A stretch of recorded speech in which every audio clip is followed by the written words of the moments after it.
I heard Joe Chernoff say this one time, and I just loved the idea of this. But um, he in an interview with Dave Gerhardt, he talked about the atomization of content, which is kind of like taking a piece of content and then figuring out multiple purposes for it, or at least that's the way I interpreted it. And I apologize if I got that wrong, but I think it's really interesting. We need to look at ways to kind of take research that we've come up with or different ideas that we've come up with to generate new content and look for ways to kind of spread that out over multiple platforms. A couple of years ago, one of the best ways to do this was to leverage SlideShare. And these days, I think leveraging video on LinkedIn, YouTube, Twitter, and other channels is a way to take content that starts out in text form, put it into video form. I think SlideShare is still viable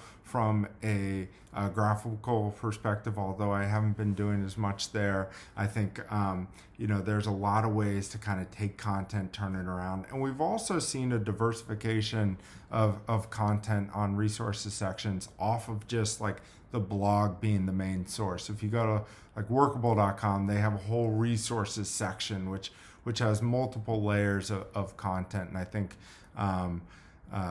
that's really interesting. HubSpot's done something similar as well. So the atomization of content is something I find really interesting. I think it continues to be necessary, but the bar is really high these days. So you need to have really high quality content.